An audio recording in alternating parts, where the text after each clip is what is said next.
Hello everyone and welcome back to another episode of Higurashi no Nakakoroni, a Higurashi one they cry onikakushi. We're gonna start off. Reina was being a fucking creep, chasing us with an axe, about to murder our faces. So now we're going deep into the forest. I wasn't getting any farther from the village the more I ran. I lost more and more of my composure the more I thought about it. Despite this realization, my inner self was still disturbingly calm.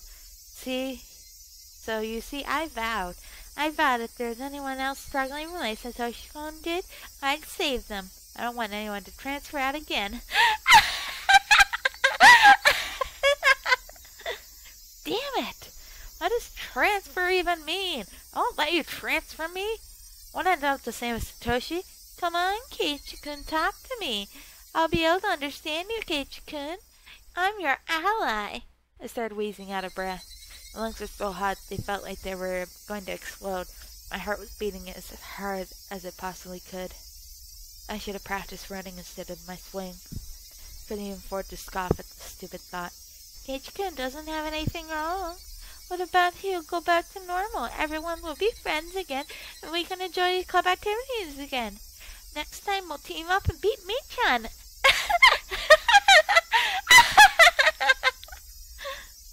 Yeah, and how much fun would that be?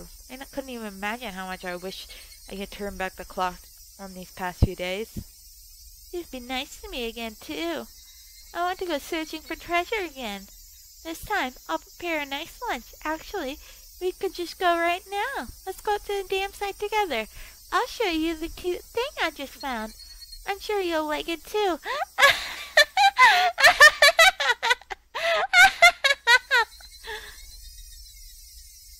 My footsteps made pathetic flapping sounds, legs wobbling and faltering. Oh.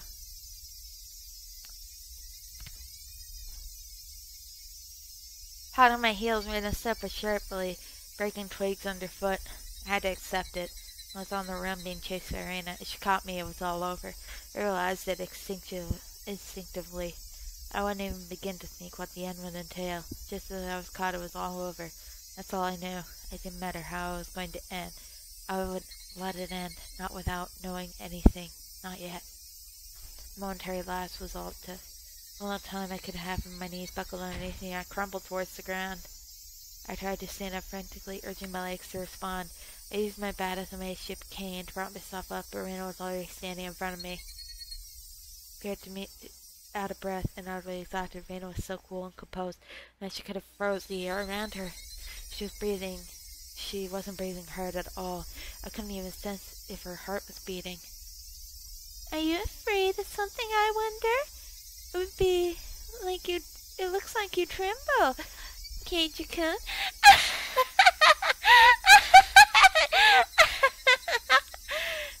Face looked almost affectionate, the soulless eyes, that mask of affection. As she admonished me for my trembling, and his hand deftly slipped over my head. A blow of arms as they made me feel like I was strung up. Then both of her hands met above me, the axe held focused. I stared at disbelief. That's all I could do. Tell me, what happened to Satoshi? And I stayed that way with her axe raised above her head. I sullenly opened my mouth as if I was expressing farewell to a friend she should never see again. The cruel scenario resided somewhere in her actions. I told you, Satoshi-kun transferred.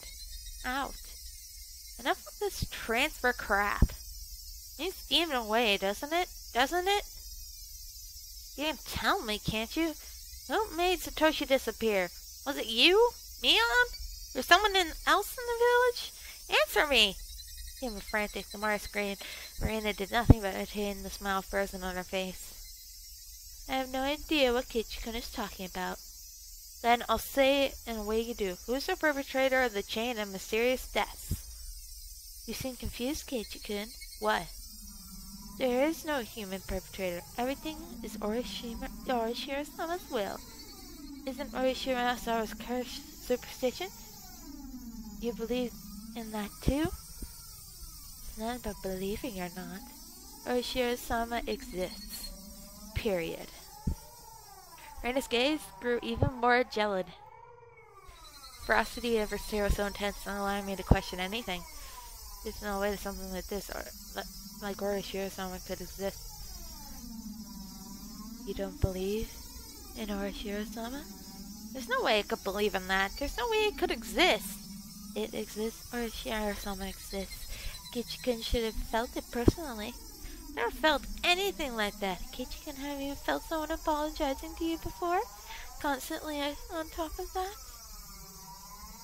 All the noise from the outside world disappeared. Rena's voice resounded loudly and terribly. You see, until you forget them, they'll allow it with you at school, at home, at your bedside.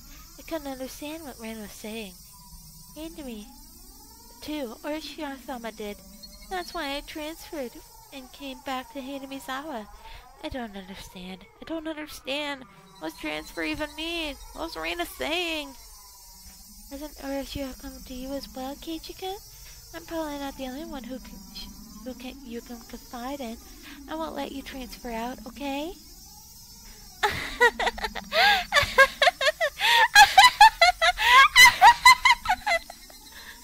Rena's demented laughter flamed around inside my head. Was Rena saying Orishiro-sama came to me as well? That's right. Last night, I heard about it when I asked about Rena.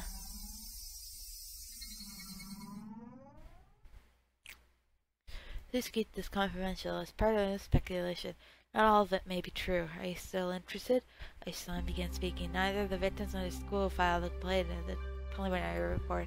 Basically, the police hadn't intervened in this matter. With all these details you just heard, there are those involved, meaning it's not that credible. You say there were victims? Didn't Reina just break all the windows? No, Reina Ryuga attacked 3 boys with a metal bat. 2 of them made it out with only bruises. They had been injured so badly that one of the eyes was permanently damaged. Wouldn't that be considered assault? Shouldn't the police have arrested her? For whatever reason, the victim never pressed charges. There was no report to the police, though. They were beaten with a bat and suffered significant injuries. Normally, there would be a criminal investigation, but why? Why didn't they press charges? Try asking 3 male victims of the story. They were all very reluctant. Hard to say, but they were all afraid, even after she transferred to schools. Oishi-san, could you summarize this starting to the beginning? Reina hit people while she broke the window, or was it she started breaking the window after she got bored of hitting people? Sounded familiar, but the meanings were drastically different. At an undisclosed date, Reina Ryuga was conversing with 3 male students, close friends of hers, near the pool's storage shed. Who were those 3? I can't reveal their names, but they were close to Reina Ryuga, and it seems they were a group of friends. She was the lone girl in the group, so it wasn't strange for the 4 of them to be together. So what happened? I don't know the reason why. She took a baseball team's bat that was in the pool storage shed and beat the 3 of them down, one after the other. What? There was no witness. This was a account pieced together by the information given at the time of the incident. And one day after school, Reina and 3 male students were at the pool storage shed talking together. They weren't seeking help, rather, they were usually met out there. It appears became a heated discussion. Time Reina underwent a change. The change was so abrupt the 3 of them didn't comprehend what was happening. Then, taking the metal bat, she attacked her friends one after the other. Leaving one of her friends covered in blood from their head, she made her way toward the school building.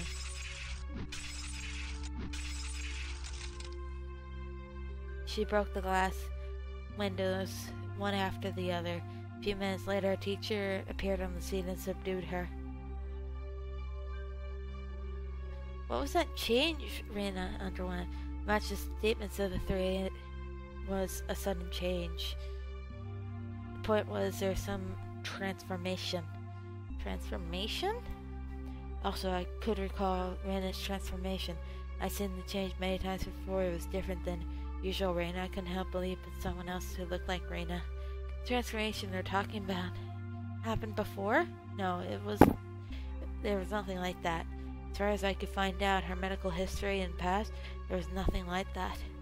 On does it happen often when people suddenly change like Reina did? Of course it does.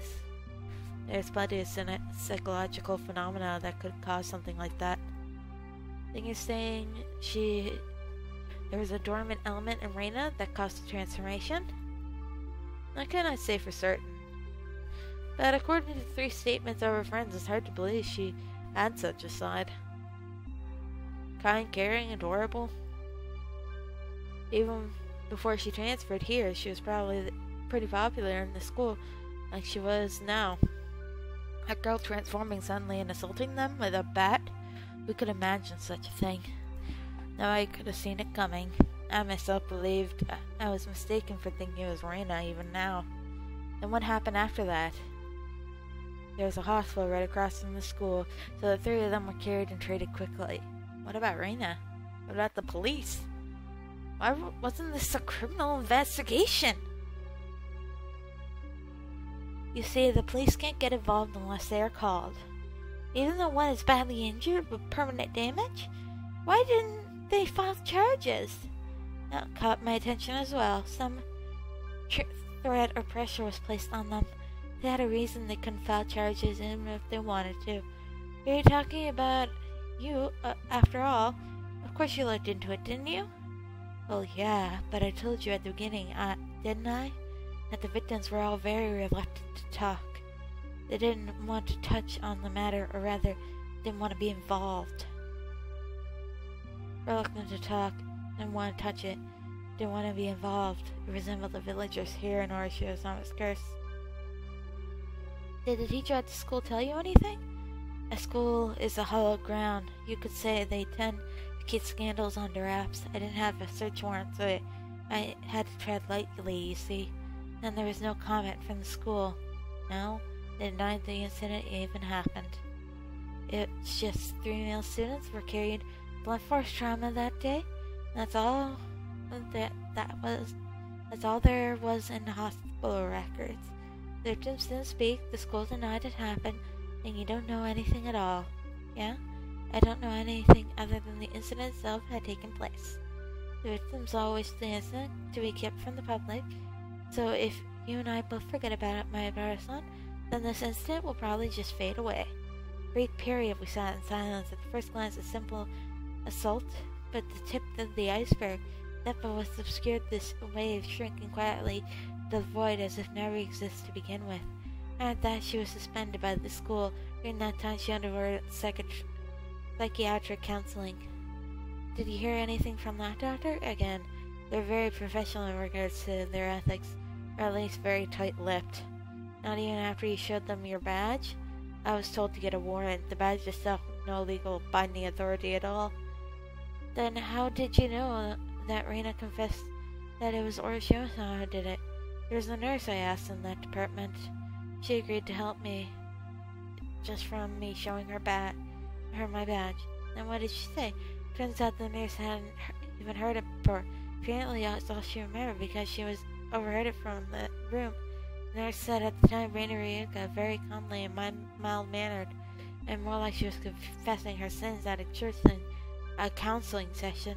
She spoke with her mother there for some of it, but partway through her mother asked to leave, so it became a private counseling session between the doctor and Reina for a while. The part of Orishiro-sama didn't come up till then.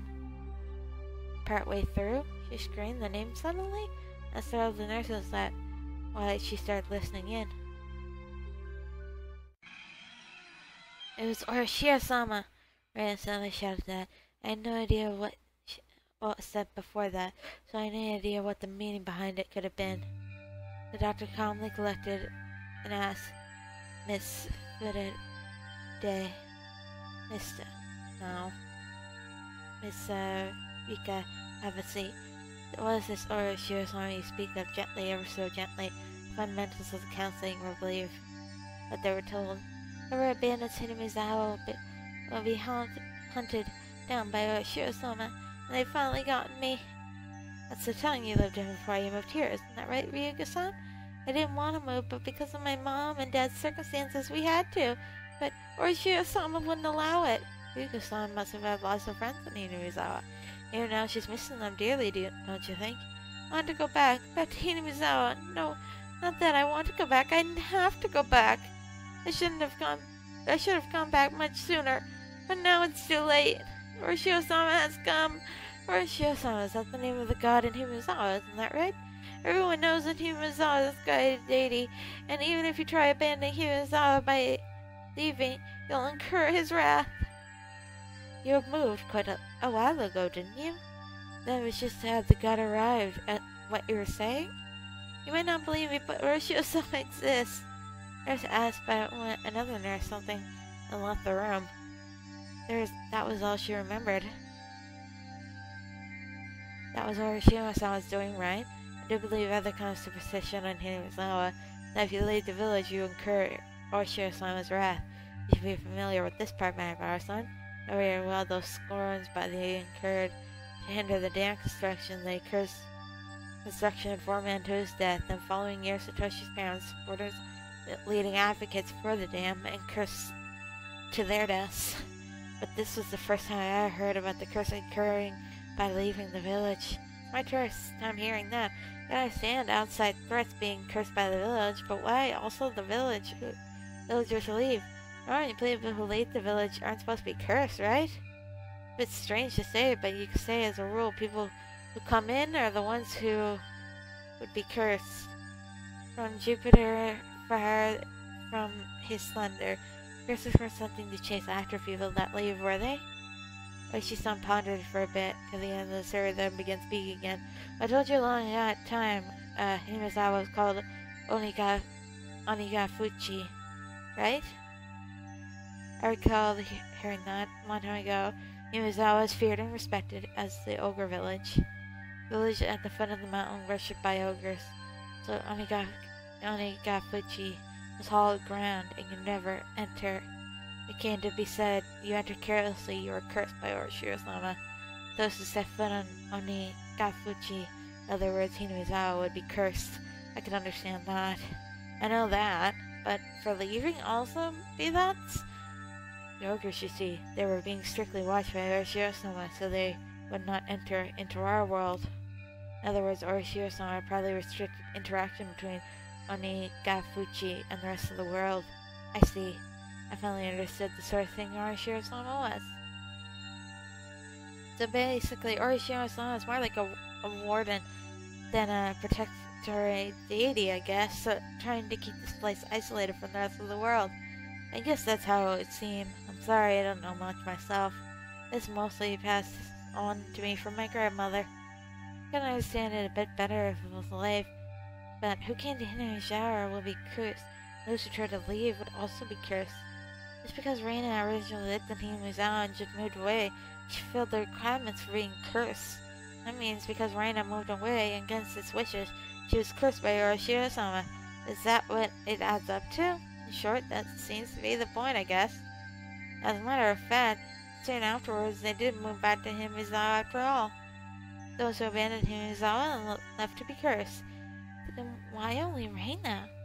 Shouldn't Reina's parents also be guilty of the same transgression by moving away and being cursed? Also in this day and age in Japan, shouldn't there be a lot of people coming and going?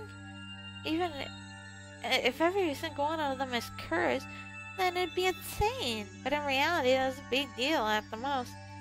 And people dying and disappearing on the day of the Wakanashi. I don't like saying it most, though.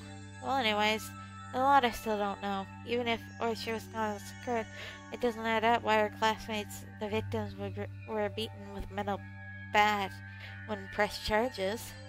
You don't think victims were cowering because they believed the curse had fallen them, do you? Of course I didn't want to believe it, but more importantly I just realized something else. There was another bizarre connection between Oroshio-sama's curse and metal bats. Satoshi fell victim to Oroshio-sama's curse and went missing.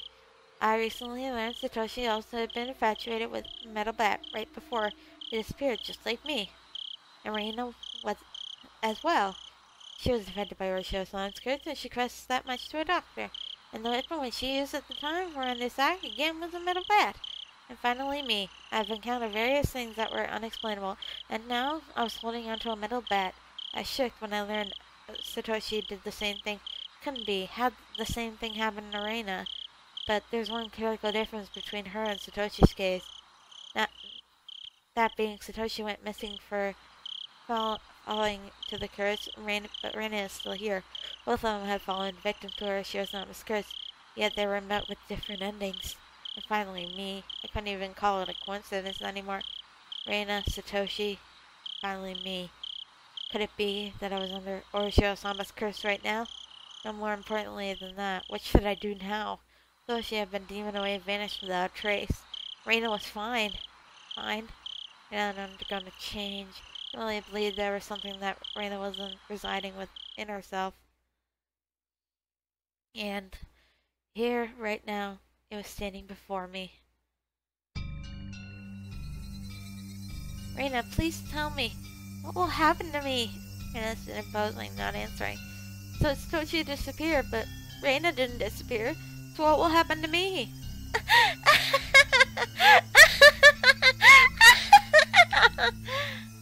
I never heard such an unpleasant laugh before. It had become akin to the sound of her breathing, no longer a voice or an expression of feeling. Don't worry, I'll save you. Reina took a step forward, still holding the axe high above her head. Now then. One step closer, Reina's chest spread out to fill my vision. Speak. One step closer. Nose was close enough to touch mine, and was still pushing closer. It's something you want to say, isn't it? I'll listen. I'll save you, okay? Speak, okay? Speak, okay? I slumped, landing squarely on my butt. It wasn't something pathetic reason, so I could get away from Fire Rika.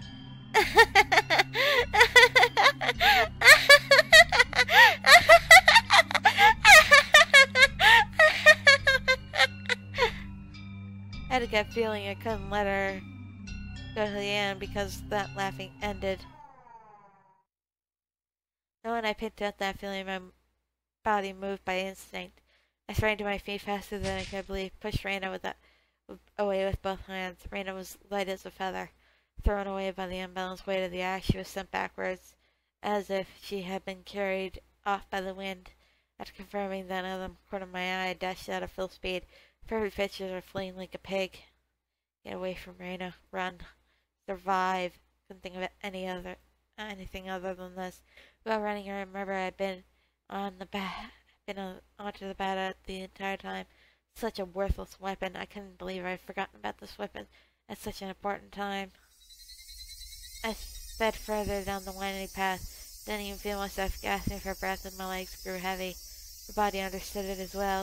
If I didn't run away from here, I wouldn't live. I could hear the laughter of summer to Reina coming up from behind me, right through the trees in my head, slowly chiseling away at my sanity.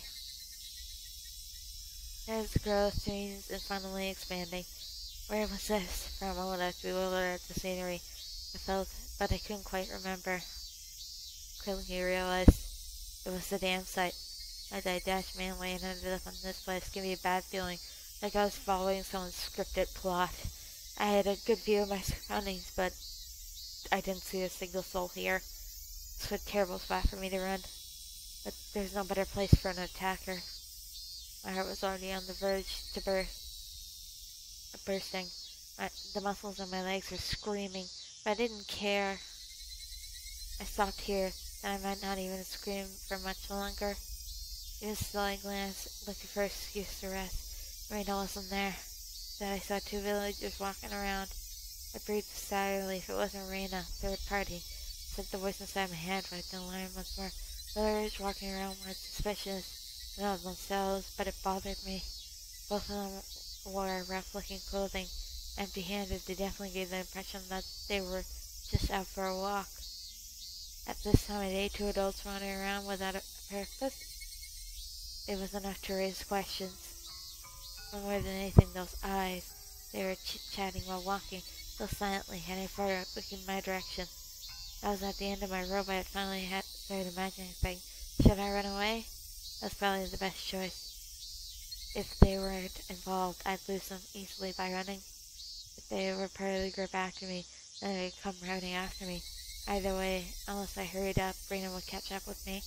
That's right, I was gonna run. Then at that moment, I began to turn on them, rushing towards me, as if they knew exactly what I was thinking. Somewhere inside me, I jumped to the conclusion that Reina was the only thing I needed to be afraid of. I made the assumption I didn't need to fear anything else. Right now, I just realized how blatantly wrong I was. Not only the story of Ursula's moment about demons all leaving the village, town prey floated black through my mind. I could tell they were both coming after me, even turning around because their frantic footsteps. It was frightening, being unable to shake off Reina as she slowly closed in on me, but this didn't even compare. Being pursued in such violent ferocity, this is straightforward horror and unparalleled. One of the pursuer's arms grazed my shoulder. That wasn't their frenzy footsteps, also the distinct sound of their breathing that I could hear. Now I could practically feel them breathing on me. They were right behind me. Calm down, Keichi Maibara. Running full tilt, I felt surrounded still.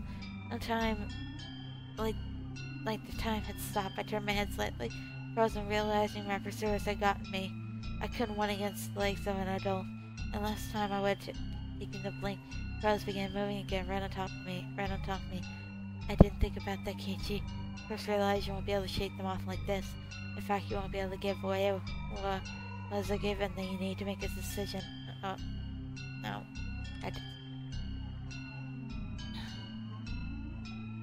Go with your right leg or go with your left. You just need to decide which one. Let's go with the left. The one I decided that jumped first and singularity burst into pieces. Right. Left. I swung the bat like a wide arch on my arm, using it in inertia. I stopped and suddenly spun. What? The two of them were clearly startled. Momentarily lifted inside of me, both of their arms stretched ready to grab me, stood grasping at empty space. Man on the right, I applaud him for being able to figure it out, spun around to the spot I shouldn't have been.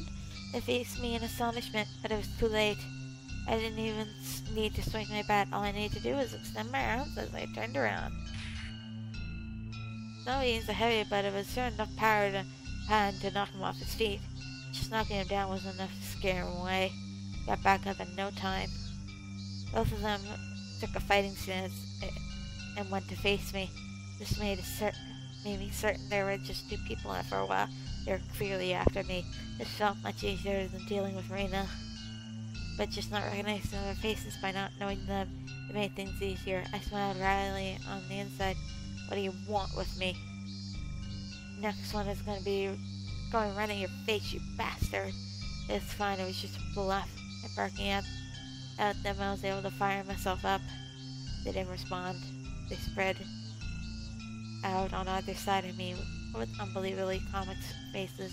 One of them grabbed onto my bat and pulled me down. Was that their plan? Taking on the both of them at once would be impossible. Hot sweat poured from every pore in my body. I just have to settle it with the first move. Alright guys, we gotta end it here. So, I love y'all very, very, very, very much. And I have to say, bye! Hey guys, this was Yashiroreaper, and thank you for watching the video. Don't forget to hit that subscribe button and hit the bell to be notified and join the notification squad. Also, check out my Teespring and Redbubble shops, links below, with my Tumblr, Tapastic, and Amino app name. Thank you for watching. Hit the Patreon icon to help me continue making cool content for you all. Love you guys, and see you in the next video. Bye!